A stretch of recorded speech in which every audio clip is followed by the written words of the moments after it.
আজকের গল্প উপলব্ধি। লেখা ও পাঠ অমিতাভ রায়। পরিবেশনা রবিবারে ও অবসরে গল্প পাঠ। সগুনা একসময় গ্রাম পঞ্চায়েতের অধীনে থাকলেও কলকাতার কাছে বলে প্রগতিশীল ঘরানার জীবনযাপন চলত সেখানে। গত 10 বছর ধরে অবশ্য মিউনিসিপ্যালিটির অধীনে চলে এসেছে। বাড়ির সংখ্যা কমেছে, বেড়েছে ফ্ল্যাটের সংখ্যা, রাস্তা চওড়া হয়েছে, এমনকি একটা ন্যাশনাল হাইওয়ে বর্তমান শহরের মাঝখান দিয়ে গেছে।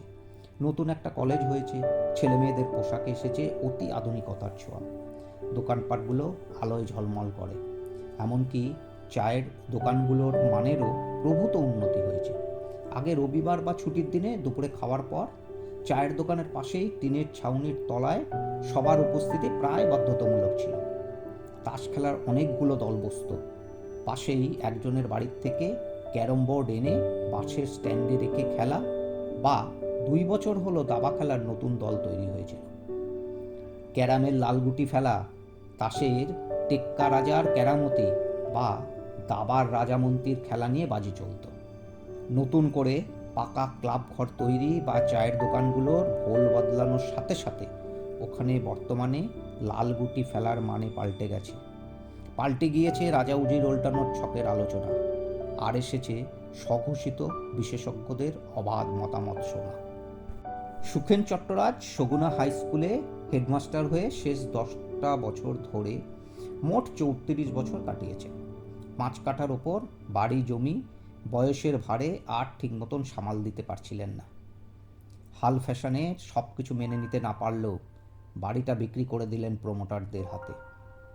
আশেপাশের আরও কয়েকটা বাড়ি নিয়ে একটা বড়সড় ফ্ল্যাট তৈরি হয়েছিল। টাকা এবং একটা ফ্ল্যাট পাওয়ার চুক্তি ছিল, তাই বেশ কিছুদিন ভাড়া বাড়িতে কাটাতে হয়েছিল। অনেক অভিজ্ঞতা হয়েছিল। ছেলে স্বপন ইঞ্জিনিয়ারিং পাশ করে 5 বছর ব্যাঙ্গালোর ঘুরে এখন কলকাতায় বদলি হয়ে এসেছে। ওর এই ফ্ল্যাট কালচার কিছু কিছু বিষয়ে বেশ পছন্দ হলেও কিছু ব্যাপারে ভীষণ অপছন্দ। যেমন মায়ের নতুন বান্ধবীদের দলের নতুন শিক্ষায় মা পরনিন্দা পরচর্চায় বেশ পারদর্শী হয়ে উঠেছিল। তার চেয়ে বড় ব্যাপার বাবার চায়ের দোকানে গল্পের নামে আড্ডা, আর মুখেই রাজনীতির রাজা উজির মারা। ওর অবর্তমানে ওখানকার অনেককে মিলে ওনাকে ভোটে দাঁড় করানোর তোড়জোড় শুরু করেছিল। স্বপন ফিরে এসে দেখল যে বাবাকে সবাই মাস্টারমশাই বলে শ্রদ্ধা করত, এখন বিরোধী পক্ষের পরিচিত লোকেদের চোখে মুখেও ঘৃণা আর অশ্রদ্ধা দেখা দিচ্ছে। ফ্ল্যাটে ততদিনে 2 বছর কেটে গেছে। বাড়িতে স্বপনের এইসব নাপছন্দের কথাটা বাবা মা কেউই যেন মেনে নিতে পারছিল না। স্বপনের ওপর বিশাল আস্থা ছিল, তাই বাবা মা দুজনে রাতে গভীর আলোচনা করেছে।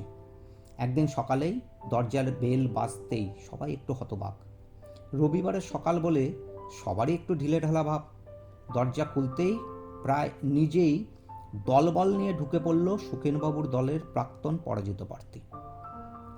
কথাবার্তা স্বাভাবিকের থেকে অনেক নরম, অথচ সেগুলোর ওজন অসভ্যতার ডেসিবেলের মাপকাঠির অনেক ওপরে। দাপুটে অথচ অমায়িক সুখেনবাবুর অভিজ্ঞতায় আর একটা অবাঞ্ছিত পালক জ্বলল। আসলে উনি বুঝতে পারেননি ওনাকে শিখণ্ডী হিসেবে দাঁড় করানো হচ্ছিল।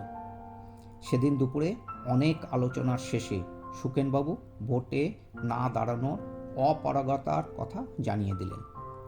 এবার দলে তার অনুগত আর সমর্থকদের মধ্যে নতুন কিছু শত্রু তৈরি হতে থাকলো। ক্লাব, পার্টি অফিস, চায়ের দোকান সব কিছু থেকে নিজেকে সরিয়ে নিলেন। তাতেও মুক্তি নেই। বিভিন্ন সময় বিভিন্ন জায়গার থেকে ফোন আসা আর অন্যায্য কথাবার্তা থেকে বাঁচতে ফোনটা বেশিরভাগ সময়ই বন্ধই রাখতেন। স্বপন এর মধ্যে কলকাতায় একটা 17 তলার টাওয়ারের 15 তলায় 3 রুমওয়ালা একটা ফ্ল্যাটে থাকার ব্যবস্থা করে ফেলেছে। একটা সুন্দর কমপ্লেক্সের ভিতর থাকার মজা আর সুবিধাই আলাদা। এখানে অনেকগুলো টাওয়ার, মানে অসংখ্য ফ্ল্যাট আছে। ব্যাংকের লোন নিয়ে কিনেছে। বাবা টাকা দিতে গেলেও নিতে চায়নি। ওর আর মায়ের নামে ফ্ল্যাট। এই কথা জানার পর ওর মায়ের হাত দিয়ে একটু জোর করেই টাকা দিয়েছে। আগের ফ্ল্যাটটা তাড়াতাড়ি বিক্রি করার জন্য একটু কম দামেই ছেড়ে দিতে হয়েছে। সুখেনবাবুর এতে কোনো আফসোস নেই। ছাত্রদের যে মন দিয়ে শিক্ষা দিয়েছিলেন, আজ যে দিনকাল পাল্টে গেছে সেদিকে নজর রাখতে পারেননি। অবক্ষয়ের গ্রাফটা যে এত দ্রুত দৌড়চ্ছে তার সাথে তাল মেলাতে পারেননি। আসলে নিজের ছেলের চালচলনকে সমাজের মাপকাঠি ধরে নিয়েছিলেন। ভাগ্যিস স্বপন ছিল, না হলে রাজনীতিতে আষ্টে পৃষ্ঠে জড়িয়ে যেতেন। এখন 15 তলা বলে নয়, মুক্ত মানুষ হিসেবে বুক ভরে অক্সিজেন নিতে পারছেন। তবে স্বপন একটা অসুবিধায় পড়েছে। 6-7 বছর বা তার আগে যখন নিজেদের বাড়িতে থাকতো, তখন মাঝে মাঝে অতিষ্ঠ হয়ে যেত। তখন ভাবতো বড় হয়ে চাকরি পেলে নিজের ঘরটা অন্তত সাউন্ড প্রুফ করিয়ে নেবে। রাজবাড়ি হেডমাস্টার বাবা স্কুলের দাপটটা বাড়িতেও খাটাতে চাইতেন, মানে ধরেই নিতেন উনি নিশ্চিত সর্বোচ্চ যুক্তিপূর্ণ কথা বলেন। আর মা উকিলের মেয়ে, ওনার বক্তব্য জন্ম থেকেই যুক্তিগ্রাহ্য কথা শুনেই বড় হয়েছে। ওনার বাবা একটা কেসও হারেননি, মানে বিচারকরাও ওনার মতামতকে মান্যতা দিতেন। এখন তো আবার পুনর্মূষিক ভব অবস্থা। দুজনের কেউই বাড়ির থেকে খুব একটা বেরোতে পারেন না। এখানে আড্ডার সেই চলটা নেই। তাছাড়া পুরনো ফ্ল্যাটে বাবা মা একটু জোরে কথা বললে স্বপন অস্বস্তিতে পড়তো। ওর খালি মনে হতো পাশের বা নিচের ফ্ল্যাট থেকে সব পার্সোনাল কথা শোনা যায়। এখানেও একই সমস্যার সম্মুখীন হতে হচ্ছে। হাজারো বার বলেও কোনো লাভ হয়নি। কিছু বললেই দুজনেই বলেছে এটাই সংসার, এটাই নাকি ঘর ঘর কি কাহানি। অফিস থেকে ফিরে বা ছুটির দিনে তিনজন মিলে চুটিয়ে আড্ডা দিত। বন্ধুদের সাথে বেড়ানোর কোনো প্রোগ্রাম না থাকলে নিজের কেনা নতুন গাড়ি করে বাবা মাকে নিয়ে দুদিনের ছুটিতে বেরিয়ে পড়তো। এতে কয়েকটা দিন বাড়ি ভীষণ শান্ত। তখন বেড়ানোর গল্প বলাটা অতটা উচ্চগ্রামে থাকতো না, তারপর কথাগুলো শোভনীয়। এর সঙ্গে ইদানিং নতুন একটা বিষয়ে গাম্ভীর্যপূর্ণ আলোচনা চলছে। স্বপনের বিয়ে এবছরের মধ্যে দেবে বলে বাবা মা দুজনেই দৃঢ় প্রতিজ্ঞ। শুধু প্রতিজ্ঞাতেই শেষ নয়, মা মনে মনে যত জায়গায় মানত করে ফেলেছে, বিয়েটা যদি সেই সময়ের মধ্যে হয় নিশ্চিত মা সেই মানত পূরণ করতে পারবেন না। স্বপন মনে মনে আরেকটা বছর সময় চেয়েছিল, আরেকটু টাকা দরকার। সেই জন্যই ছোট একটা প্রজেক্টের কাজ নিয়ে 1 বছরের জন্য বিদেশে ঘুরে আসবে। কথা প্রায় হয়েই গেছে। বর্তমান ফ্ল্যাটে আরেকটা নতুন আলোচনা শুরু হয়েছে। খবরের কাগজ, ম্যাট্রিমনি বা পরিচিতদের কাছ থেকে যে সমস্ত পাত্রীর খবর আসছে, তাতে ওনাদের কথাবার্তা আবার উচ্চগ্রামে চলছে। এবার আবার একটা নতুন সংযোজন হয়েছে।